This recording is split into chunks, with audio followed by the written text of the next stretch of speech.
The state of mental health in this country is at breaking point. I was driving late last night, I was listening to Radio 5 Live, and there was an NHS psychiatrist on there that's just recently written a book. I can't remember what it was called.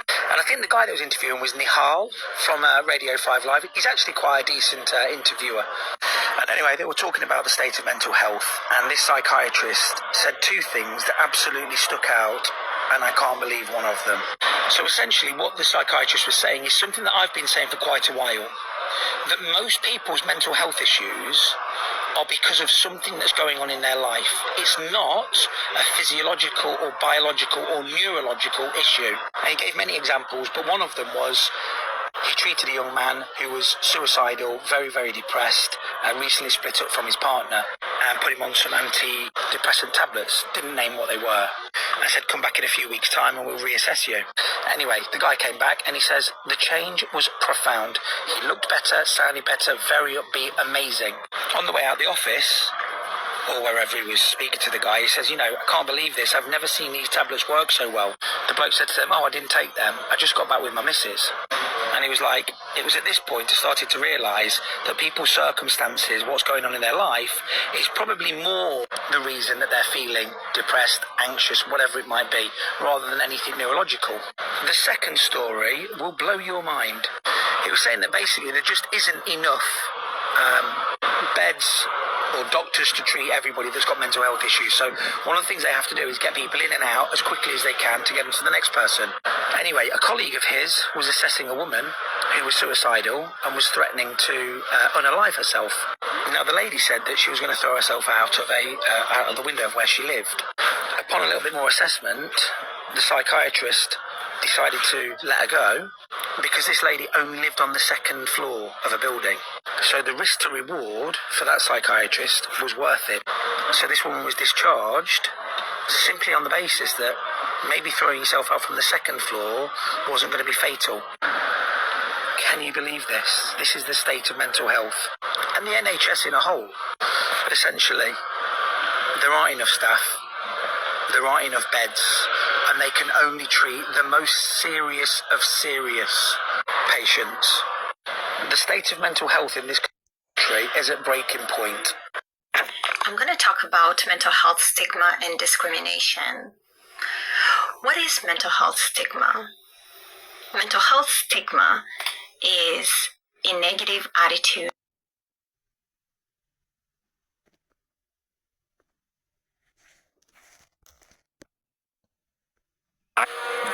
Reload it. Just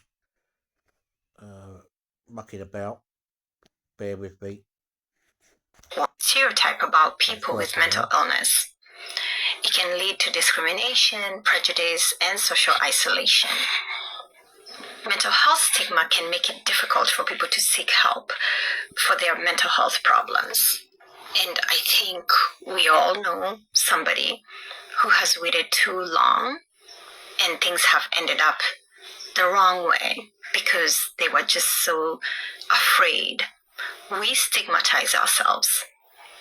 We are so hard on ourselves when we're struggling.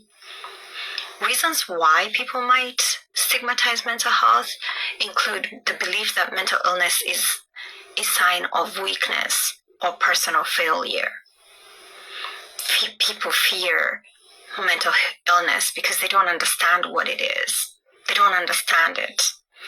Misconception of all people with mental illness.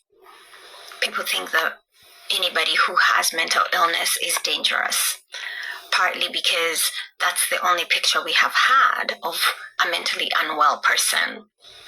And of course, people do not understand mental illness. So that means that we really need to understand mental illness better. We need to make this a table topic, really, where we can all be vulnerable with each other and realize that we all struggle. So let's talk about some of the ways people are discriminated against when they struggle with mental illness. And that is in employment. A lot of people who have mental illness are highly likely to be underemployed or unemployed. Most people are so afraid for their medical records to show up to their employer because they know that they're going to be discriminated against. They might also be passed over for promotions in jobs. And then there's the housing situation. Imagine if you have a neurodivergent child who might have emotional dysregulation. It's highly likely that you will struggle with housing because your neighbors are complaining about the noise in the house, especially if you're on an upstairs apartment. I mean, people might be evicted because of the mental health conditions. And then there's the education piece. People are denied admissions to schools or colleges based on their mental health issues. They might be placed in special education classes because of their mental health conditions. I don't know whether you know, but Thomas Edison was classified as a mentally unwell person. So what happened is his mom decided to educate him. People with mental illness are also discriminated against in healthcare settings.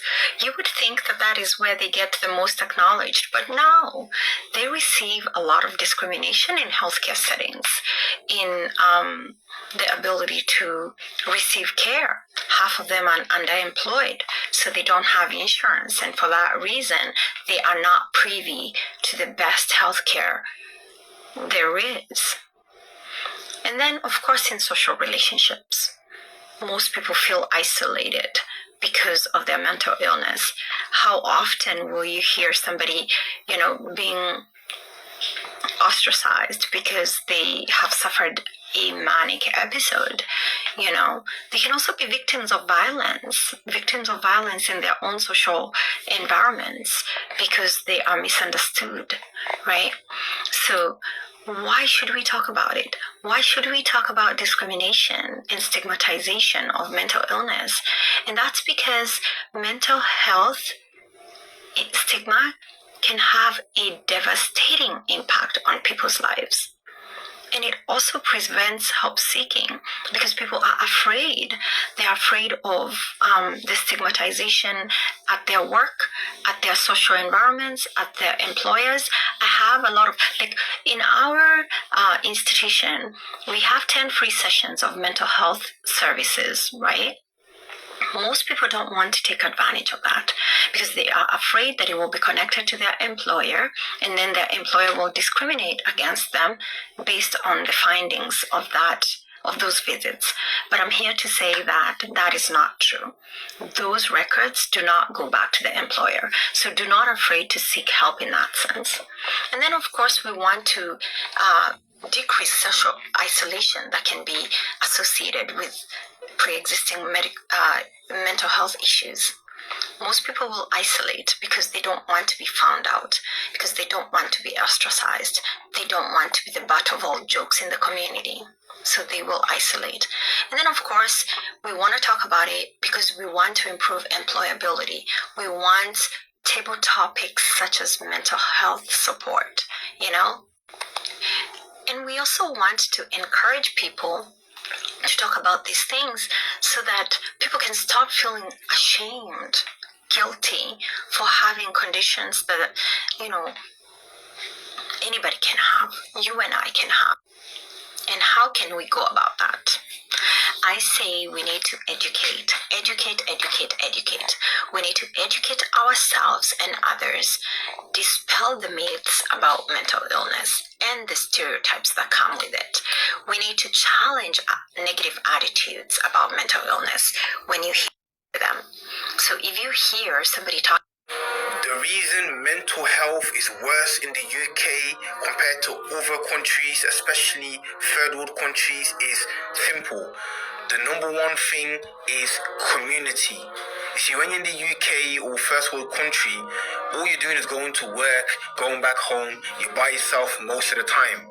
Whereas when you go to third world countries, there's community, there's 10, 20, 30 people sitting together every single day, discussing matters, trying to help each other out. There's a sense of belonging. If you're struggling with something, someone's going to tell you what they went through and what you can do.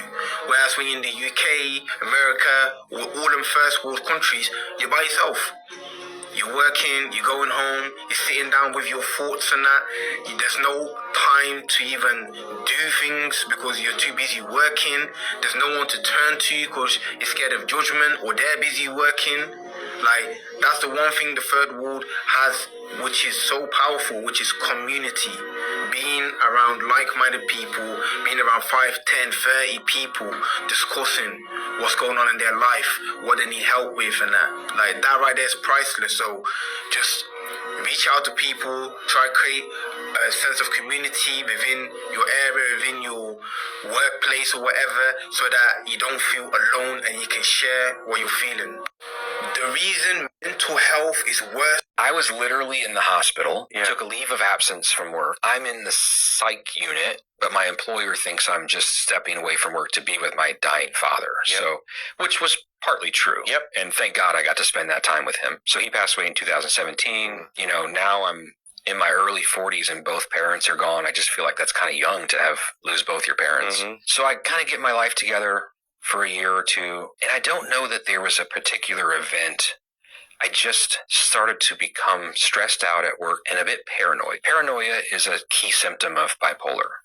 So my imagination would run wild. I had a coworker that I wouldn't get along with, and I convinced myself that he was trying to get me fired. There was definitely some friction, but I was in kind of a senior management position, so it was kind of a big deal. It made it to the ownership level. This went on for a while, and my mental health declined. I believe I saw the writing on the wall. I thought at some point I was going to be fired, so I made the mistake of taking action. I confided in my boss, who I had a great relationship with, about that hospital stay a year or so earlier.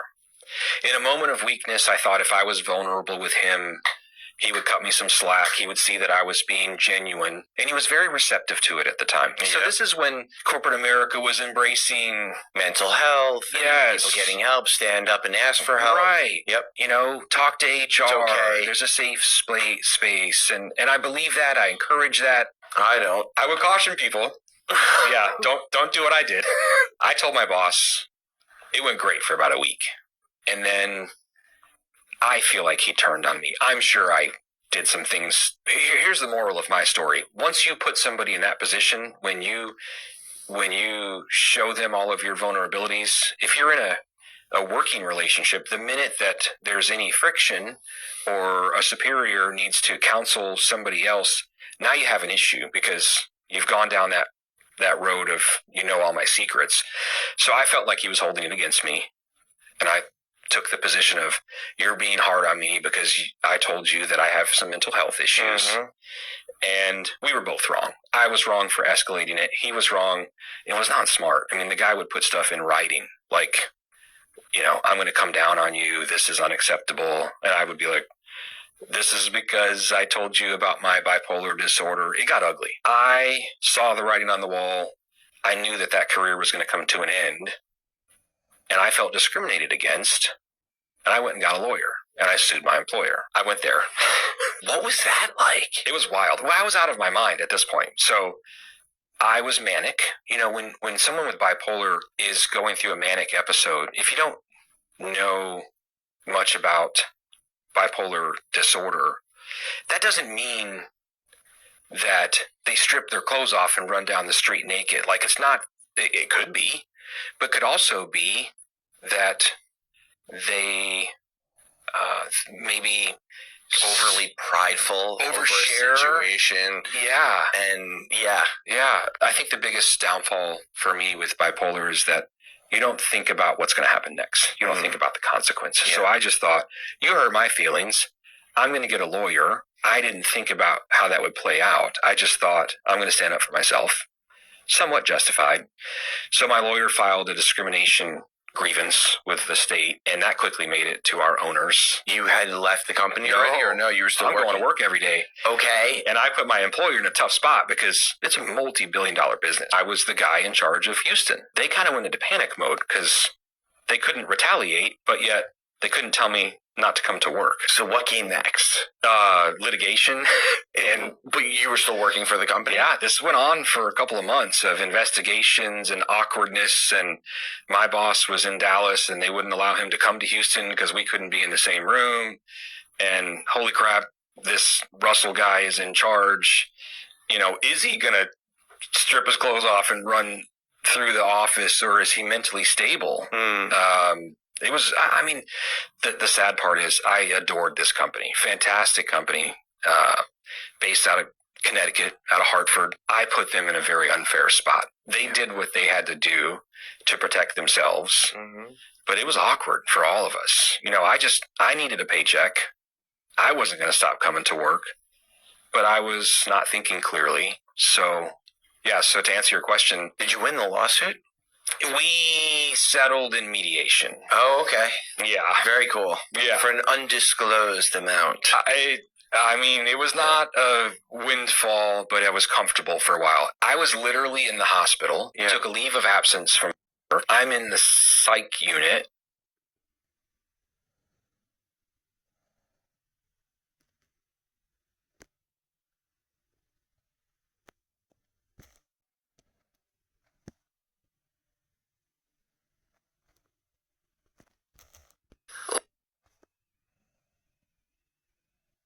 We stand together.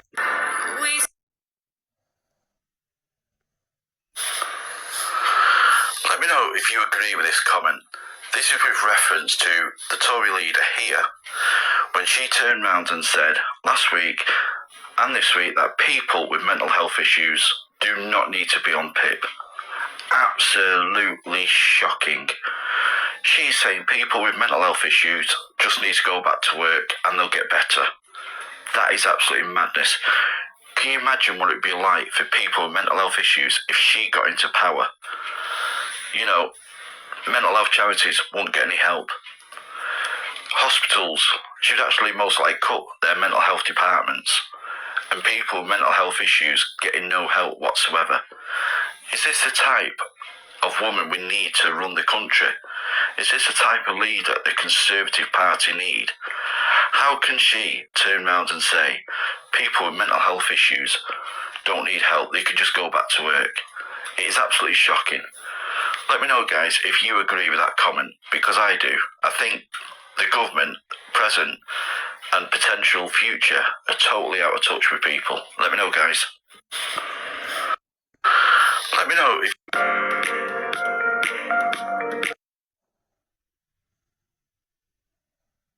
Let me prove to you why the UK government doesn't give a fuck about you. It's just been Men's Mental Health Day, and unfortunately 6,500 people in the UK every year take their own lives, and 75% of them are men. And Labour claim that they care so much about our mental health, giving it all the lip service on X. Yet they don't back that up with their actions. SafeLine is the only UK institution dedicated to helping men and boys who have been the victims of abuse. Their only source of funding is the UK government.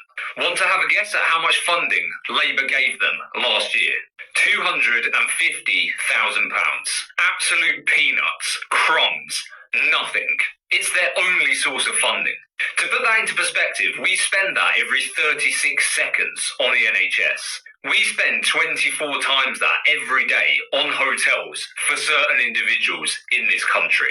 But Labour don't think it's even worth doubling how much they spend on a service that is so vital in the UK for men. So once again, if there was any doubt of how little Labour care about the people's well-being in this country, you know, the ones that pay their taxes and keep this country running, they couldn't give less of a shit. Let me know what you think of this in the comments. Let me prove to you why the UK... People get way too comfortable discriminating against the mentally ill when any point in our lives we can become unwell. Just like cancer, there is no criteria, there is no age, race, gender that is immune from developing the symptoms. Each one of us is just one circumstance away, one change in brain chemistry from us developing the symptoms of a mental illness. Somehow, people just feel that they are immune, that it's never going to happen to them. This Any of us can develop the symptoms of psychosis. Psychosis isn't just some self-inflicted lifestyle choice.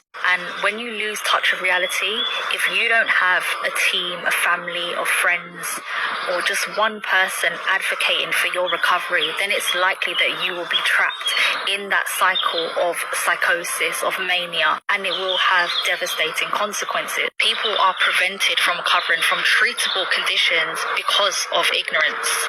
People get way too comfortable discriminating.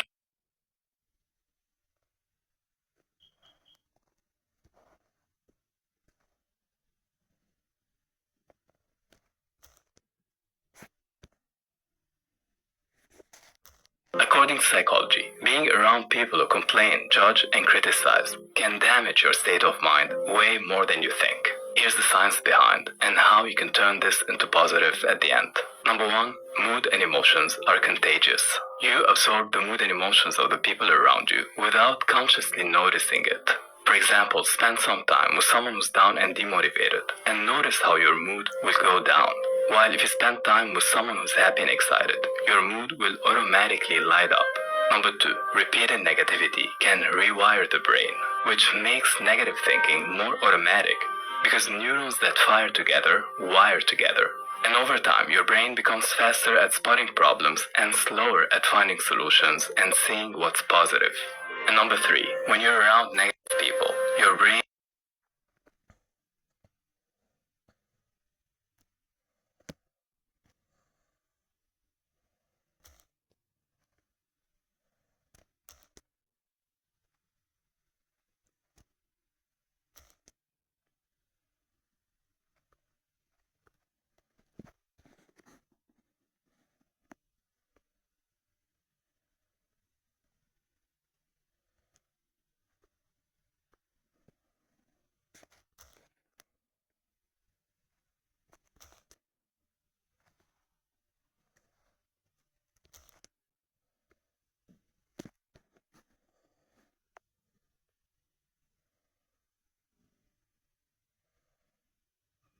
You guys did it again.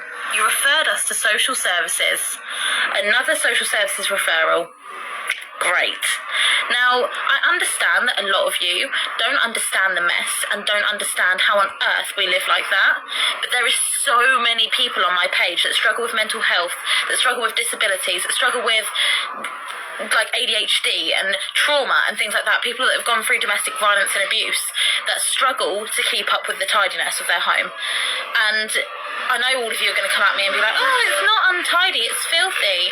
Yes, okay, there are some deep cleaning jobs that get neglected, but that does not mean my kids are neglected, and that is exactly what the social worker said to me. So for all of you who support me and follow me and are in the same boat and feel overwhelmed and are getting scared if you're reading my posts and seeing that I'm getting referrals, social services understand. They're not out there to get you. Mess is not going to make you lose your kids, and I don't know why people on here seem to think that social services are going to come and take our kids away, or, you know, they're going to be really panicked because my house is messy. No, they see me cleaning it. They see that we're trying to change. They're not going to come and take my kids. So crack on. It's getting boring. You guys did it again.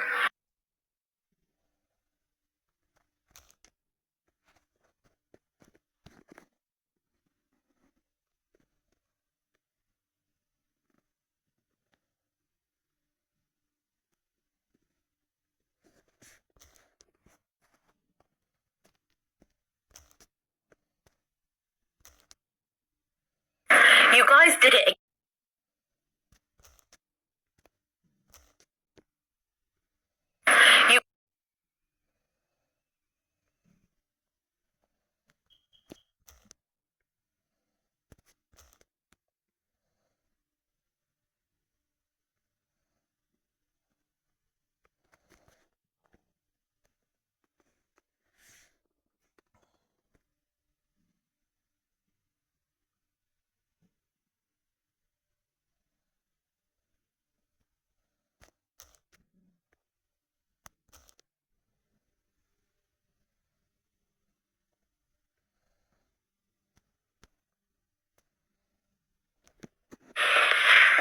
Right, where do I start? Birmingham City Council.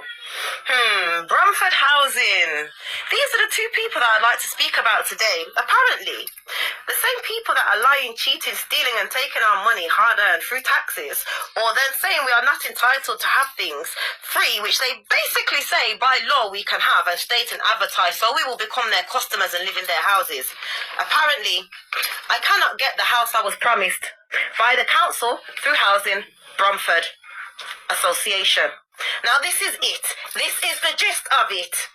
They said that I'm not entitled to a 4-bedroom, even though the council has stated that I am. Here is the gist, guys. My mother is dying from Alzheimer's and dementia. It's not suitable for her to be living in my small property, which is already overcrowded, and not suitable to live in as it has mould, and they do not fix it. Now, furthermore, my mum has had countless social workers investigate and do their little thing, and they said it's better if she stays at home for now, with the help of you and carers. If not, then just you will suffice, as long as you can manage it. Yeah, you with me? Okay, let's go. Now, fast forward to the council. They've allowed me to put her on the housing application. They've allowed me to bid. And here's where it gets a bit dodgy. I even begged them just to give me a 3-bedroom, because I was happy to settle for something better than this 2-bedroom, 1 toilet, bathroom place when there is 6 of us in here. 6. 1 toilet, 1 bathroom. Are you getting me? My mum cannot live at this place with us and be dignified when she cannot get to the toilet up the stairs. She's not allowed to be up onto any 2nd floor by law by the people who investigate houses and old people and their health and what is adequate and safe. Are you with me? Occupational therapy, social workers and carers and assistants. Okay, fast forward. I'm here bidding.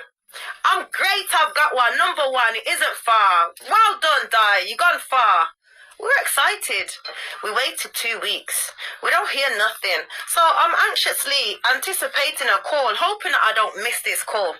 So I call them just to say, okay, this is my new number.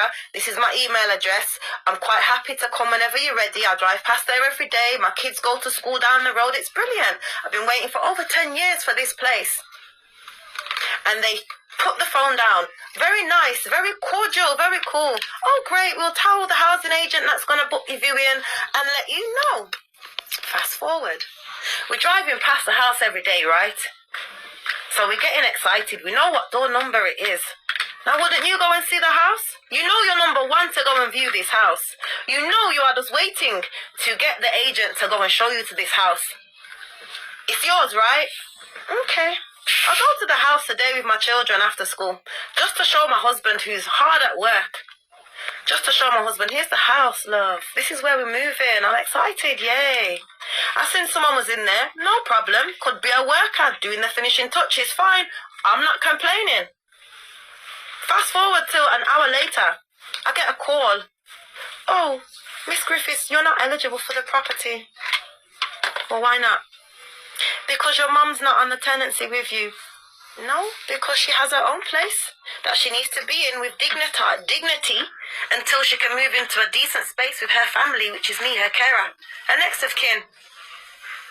So now, they have told me that this place I'm not entitled to, even though my housing benefit would pay up to £800 and something a month.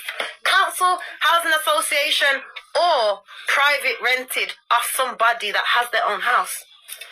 So 800 and something suffices for a 4-bedroom on the council housing association social housing checklist and how much they are for 2-bedroom, 3-bedroom and 4. I've even spoke to the council about this. If I find a private place to rent, can you pay me for the 4-bedroom? Up to £800, they said, just over. Yes, sure. So now, Bromford, you have a lot to answer for, Bromford. I've been waiting over 10 years to get a place. I am well within my rights. I have countless social workers and professionals saying that we need a house. We need a bigger place. My mum is dying. I don't know how long I have left with my mum. Would you like to be put in this situation where your mum is 7 miles down the road, but it's a nice place for her to stay? She can't stay with you. She'll be going to the toilet on herself every 2 minutes. It's not dignified. She does not have her own space. You want your mother to die in peace with dignity, right? That's what we all want, right? No, Bromford Housing Association doesn't want that for me. I'm a hard-working student. I'm level 3 psychology. I have 4 kids. My eldest son, he has mental problems. He was self-harming due to not having his own space away from these young kids that be annoying him. Older siblings, you know your younger siblings annoy you, right? You just need space. This boy be self-harming in front of my girls. But apparently I'm not entitled to this place, right? To live with my family, dignity, dignified, and have some respect for myself that I can watch my family in a decent, humane environment. I don't know whether to scream, cry, shout, what. I just need some help and support, guys, because this is not right. Since ever I've went to see the plot, the house, now all of a sudden they phone me saying I'm not eligible for reasons that make no sense when the same people they answer to, the Birmingham City Council, have said I'm entitled to it. But I cannot get a 3-bedroom. No. You have to have a 4. So who is telling who lies? Who is discriminating? Who is a disgusting piece of work with no real core values for family and community? So you'll see me, half of my hair shaved off, blonde hair. You'll see me looking like this, right? My tattoos. And you would judge me. You would judge me. From what you see with your eye, you would judge me and say you don't want me on that estate in your housing. That's basically what you have done, because there is no other reason why I would not be allowed to have that house. For over 10 years, I've been doing everything by the book, to the T. Sending in all my informations, saying who's living where and who is doing what. Just to get a clear, precise, honest picture so I can get helped properly. Birmingham City Council, Bromford Housing, you all have a lot to answer for. Alzheimer's Association, dementia support, anybody that can help me with this right now. I need to get my mum living with me. She cannot live in this small house with me, guys. I need some form of help and advice. Citizen advice is not it. I need to go to people, the core. I'm going to the Birmingham City Council to see what they will say, and I'll report back. Wait and see. Because apparently this world's going to pot, right? The schools are phoning police on the parents. And the teachers are talking to the parents any old how. We're not human beings that have pains and disabilities. I just can't no more. I just can't. I'm so angry and infuriated. I had to get this out here to you guys. I'm so in... I really thought I was having my dream, my move, finally. And now for what reason? I'm not eligible. Let's see what happens. Right, where do I start? Birmingham City Council.